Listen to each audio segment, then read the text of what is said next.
કોઈએ ખૂબ જ સરસ કહ્યું છે કે આશા જ્યારે તૂટવાની કગાર પર હોય છે ત્યારે ભગવાન કોઈ પણ રૂપમાં આવી જાય છે. વિજ્ઞાન તો હજુ એ વર્ષોથી જવાબ શોધે છે કે આ સ્પર્શ શું ચમત્કાર કરી જાય છે. હેલો એવરીવન, કેમ છો? મજામાં છો?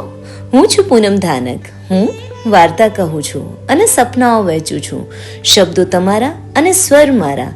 આજે હું આપની સમક્ષ લઈને આવી છું વિચારોનું વાવાઝોડું, જેનું શીર્ષક છે ભીની માટીની સુગંધ. આજની વાર્તા કંઈક અલગ રીતે કહેવા માંગુ છું. આ ટેકનિક તમને ગમે છે કે નથી ગમતી, મને ચોક્કસ રિવ્યૂ આપજો. આજની આ વાર્તા છે એક ગર્ભવતી મહિલાની કે જે છેલ્લા 8 મહિનાથી ડીપ કોમામાં હોસ્પિટલના ખાટલા પર છે અને ડૉક્ટરોએ એક પછી એક ધીમે ધીમે પોતાની આશાઓ છોડી દીધી છે.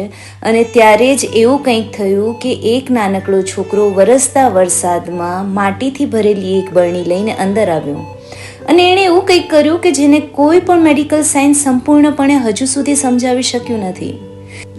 8 મહિના, કદાચ કોઈ કેલેન્ડર પર આ માત્ર 8 પાના ફેરવવા જેટલું લાગે છે, પરંતુ દિલ્હીની વરસાદમાં પલળેલી હવા વચ્ચે આર્યાવત મેમોરિયલ હોસ્પિટલના 9મા માળે રૂમ નંબર 914 માટે 8 મહિના એક પૂરો યુગ હતો.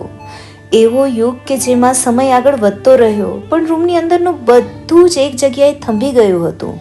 રૂમમાં હંમેશા એ જ હળવી દવાની ગંધ રહેતી, ઉકાળેલું ગરમ પ્લાસ્ટિક અને મશીનનો ગરમ શ્વાસ જેવી, મોનિટરની બીપ, ઓક્સિજનનો હળવો અવાજ અને પડદાઓનું સરકવું. બસ આ જ આ રૂમની ભાષા બની ગઈ હતી. હાસ્ય, કિલકિલાટ, કોઈનું અરે સાંભળો કહીને ચા મંગાવી, આ અવાજો તો જાણે આ રૂમને ભૂલી ચૂક્યા હતા. હોસ્પિટલના પલંગ પર સૂતેલી મહિલાનું નામ લાવણ્યા મહેરા હતું. ઉંમર 34 વર્ષ.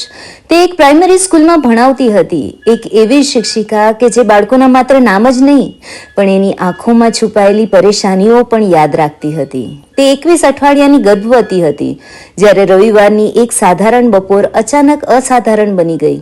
ન કોઈ અકસ્માત, ન કોઈ લોહી, ન કોઈ ચેતવણી. બસ એક પળ તે ડાઇનિંગ ટેબલ પર નોટબુક તપાસી રહી હતી અને બીજી પળે તે જમીન પર હતી. ન કોઈ અવાજ, ન કોઈ પ્રતિક્રિયા, જાણે કોઈએ અંદરથી સ્વિચ ઓફ કરી દીધી હોય. તેનો પતિ આદિત્ય મહેરા તે દિવસની પોતાની બૂમને આજ સુધી ભૂલી શક્યો ન હતો. તે બૂમ જે અસલમાં એક નામ હતું, લાવણ્યા. અને ત્યારબાદ ફક્ત દોડતા કદમ, એમ્બ્યુલન્સનું સાયરન અને હોસ્પિટલની ચમકતી સફેદ રોશની.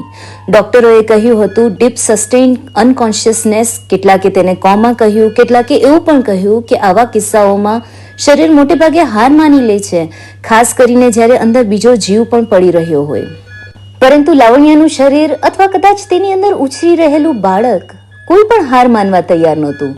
દરેક અલ્ટ્રાસાઉન્ડ એક અલગ જ પ્રકારનો શ્વાસ આપતો હતો. ડોક્ટરના અવાજમાં રાહત તો હતી પણ તેની પાછળનો ડરનો પડછાયો પણ હતો, કારણ કે આ એક ચમત્કાર તો હતો અને ચમત્કારો સાથે ભરોસાનો સંબંધ હંમેશા નાજુક હોય છે. ન્યુરોલોજિસ્ટ ડોક્ટર સમીર રાઠોડ શરૂઆતમાં કહેતા હતા, આપણે રાહ જોવી પડશે, રિસ્પોન્સ ક્યારેય પણ આવી શકે છે. 4થા મહિના સુધીમાં તો તેઓ આ કહેવાનું છોડી ચૂક્યા હતા. અને ખબર, 6થા મહિનામાં તેમણે વાક્યો ટૂંકા કરી દીધા હતા કે બ્રેન એક્ટિવિટી નહીવત છે, કોઈ ફેરફાર નથી દેખાતો. અને હવે 8મો મહિનો પૂરો થવા આવ્યો હતો. આદિત્ય હવે થાકી ગયો હતો. તેની આંખો નીચે કાળા કુંડાળા પડી ગયા હતા. તે દિવસે દિલ્હીમાં ધોધમાર વરસાદ વરસી રહ્યો હતો. આદિત્ય લાવણ્યાનો હાથ પકડીને ચૂપચાપ બેઠો હતો. ડોક્ટરોએ પણ કહી દીધું હતું કે હવે બાળકને બચાવવા માટે કદાચ સિઝેરિયન ડિલિવરીનો કઠોર નિર્ણય લેવો જ પડશે, ભલે લાવણ્યા ક્યારેય જાગે કે ન જાગે. અને ત્યારે જ રૂમ નંબર 914નો દરવાજો ધીમેથી ખુલ્યો. વરસાદમાં પૂરેપૂરો પલળેલો એક 7-8 વર્ષનો છોકરો અંદર દાખલ થયો. તેના ખભા પર એક જૂનું સ્કૂલ બેગ હતું અને બંને હાથથી તેણે કાચની એક નાનકડી બરણી પકડી રાખી હતી. એ બરણીમાં ભીની માટી હતી અને તેમાંથી એક નાનકડો લીલો છોડ ફૂટી નીકળ્યો હતો. આદિત્ય એ બાળકને ઓળખી ગયો હતો. એ સમીર હતો, લાવણ્યાના ક્લાસનો એ જ વિદ્યાર્થી જે બોલી નહોતો શકતો પણ હંમેશા લાવણ્યા તેની આંખોની ઉદાસી વાંચી લેતી હતી. સમીરના માતા પિતા નહોતા અને તે અનાથ આશ્રમમાં રહેતો હતો. સમીર ધીમા પગલે લાવણ્યાના પલંગ પાસે આવ્યો. તેણે આદિત્ય સામે જોયું અને પછી પોતાની કાચની બરણી લાવણ્યાના ઓશિકા પાસે મૂકી. આદિત્ય કંઈક બોલવા જતો હતો પણ સમીરની આંખોમાં રહેલા નિર્દોષ વિશ્વાસે તેને રોકી લીધો. સમીરે પોતાનો નાનકડો ભીનો અને માટીવાળો હાથ લાવણ્યાના નિસ્તેજ અને ઠંડા હાથ પર મૂક્યો. તેણે કાચની બરણીનું ઢાંકણ ખોલ્યું. વરસાદની પહેલી ભીની માટીની એ મીઠી સુગંધ તો જાણે રૂમની દવાની ગંધને ચીરીને ફેલાઈ ગઈ હતી. પછી સમીરે પોતાની કાલી ઘેલી ભાષામાં ધ્રુજતા અવાજે પહેલી વાર સ્પષ્ટ શબ્દોમાં બોલ્યો, ટીચર, તમે કહેલું ને કે આ બીજમાંથી છોડ નીકળશે? જુઓ, નીકળી ગયો. હવે મારે કોને બતાવવાનો? ઉઠો ને ટીચર, મારું હોમવર્ક બાકી છે. આદિત્યની આંખમાં આંસુ ધસી આવ્યા હતા.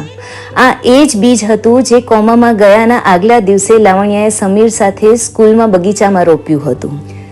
અને ખબર છે, ત્યારે જ એક અશક્ય ઘટના બની. મોનિટરની જે લાઈન 8 મહિનાથી એકદમ ધીમી અને એકધારી ચાલી રહી હતી ને, તેમાં અચાનક ઉછાળો આવ્યો. બેપ બેપ બેપ મશીનનો અવાજ તેજ થઈ ગયો.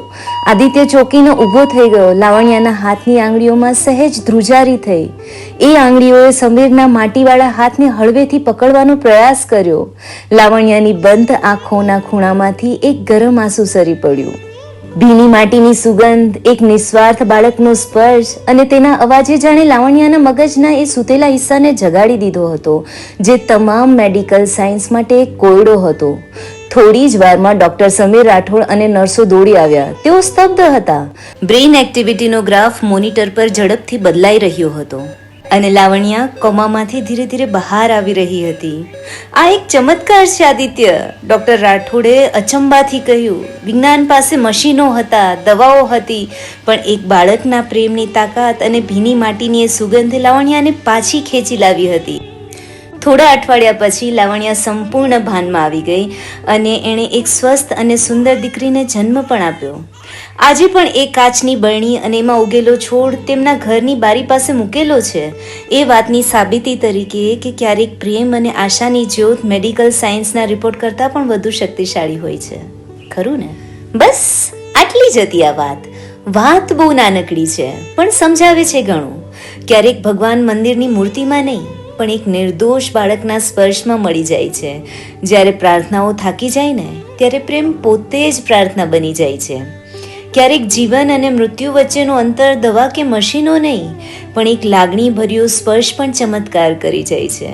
અને આ વિશ્વાસના ચમત્કારને સમજવા માટે આપણું વિજ્ઞાન તો હજુ ઘણું ટૂંકું છે. ખરું ને? ચલો, રજા લઉં છું. હું છું પૂનમ ધાનક. ફરી મળીશું આવી જ એક નવી વાર્તા અને નવા સપના સાથે.